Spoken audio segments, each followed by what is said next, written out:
Watu kadhaa wanauguza majeraha kufuatia ajali ya barabarani iliyoua watu 6. Ajali hiyo ilitokea baada ya dereva wa basi la kampuni ya Chania Executive kupoteza mwelekeo na kuanguka katika eneo la Manyata, kaunti ya Taita Taveta. Basi hilo liligongana ana kwa ana na trela kwenye barabara kuu ya Nairobi kuelekea Mombasa.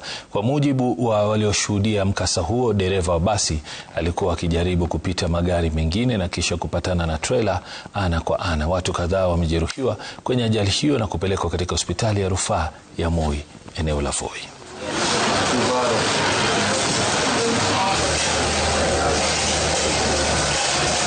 Hii barabara yenyewe ni mbovu hapa. Inataka kuanzia bumps kuanzia pale chini mpaka mhadi kwa kina Wela. Unaona? Hiyo bumps ndio itaokoa hiyo ajali ziko hapa kwa saa hii. Lakini ukisema eti tunaangalia mambo mengine,